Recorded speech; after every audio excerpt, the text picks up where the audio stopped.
about time he comes to pay us a visit. He needs no introduction, but we're doing it anyway. His name is synonymous with hockey. He is a legend. Ladies and gentlemen, Don Cherry.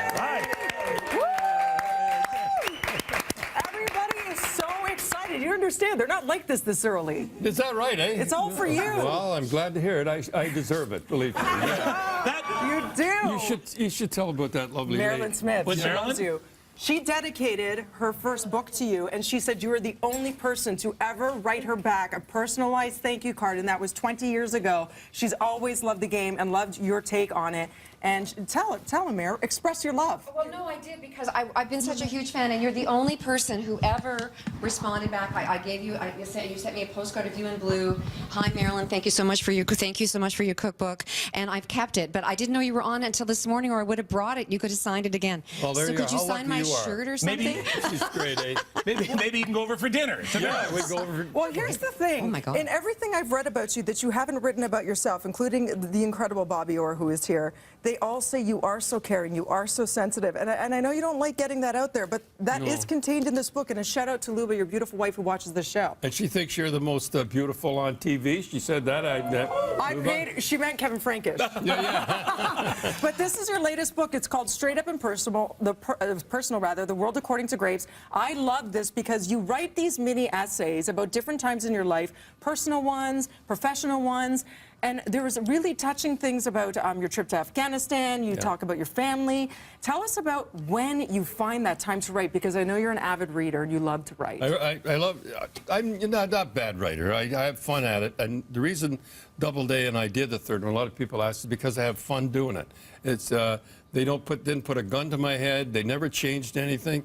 They left my English as you said. It was me. You could hear the voice, and that's the way I like it. And I heard other guys, you know, they have a ghostwriter and stuff like that, and they don't get it across.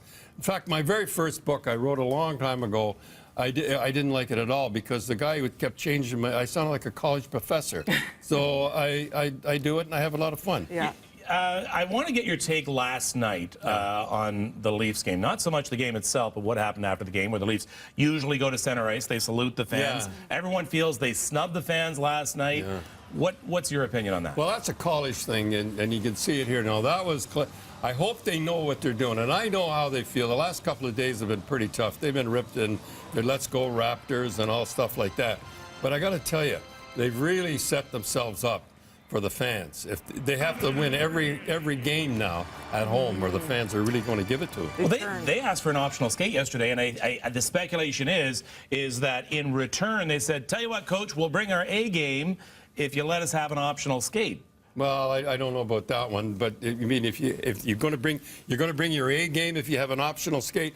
I know that's a morning skate. They don't call them, they call them optional, but what happened is it's a morning skate, and I was around when that started, and a lot of guys don't like it. They got to drive in and they get in the whole deal and put the equipment on and all that.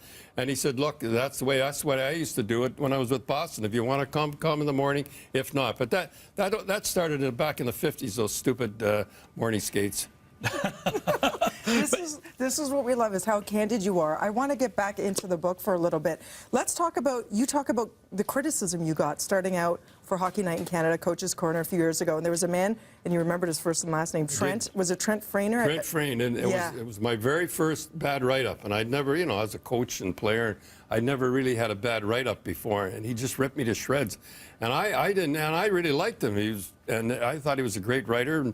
And I didn't know and you people know, I didn't know whether I could go back on television or not. I really didn't. And then we had we won't mention her name. She writes for this. She called me a troglodyte, a misogynist. I didn't know what they were talking about, but misogynist, it sounded pretty good, but the whole deal. And I didn't know what they were talking about. What happens, though, as you know, you get tougher and tougher. And I kind of like it now when I get it. But before, it's a tough road to hoe when you first start. I'm taking advantage of the fact you're here right now because, Nick, can we find the picture of my kids' hockey team again? Would you mind? My oldest son's team, they're a major midget team. They are growing their 17-year-old mustaches for Movember. And so I was hoping you could give them maybe some words of encouragement. Well, Barry, right? Yeah. Barry. The Barry Colts, the Whisker Colts. There they are. I don't know about. mustaches and that, but I know we won the Memorial Cup in Barrie, one of the best cities for hockey in the world. We used to play over at Dunlop On the Arena. barn, at the barn, It was really something. So that's good. If you go through the hockey kids and kids like this, you never hear them barely in trouble. And you know, you get the odd guy in the National Hockey League that's a jerk. You get 700 guys. But if you notice our sport never has drugs, never has violence, it never has guys getting stabbed, shot. And I think it all starts with kids like this. I really believe this. I know the mother and father. But I go to the minor midget games too. In fact, there was one last night. I saw a guy I think is going to be #1 in the National Hockey League, and then everybody be telling me about it. But I really believe it at 9:30 at night.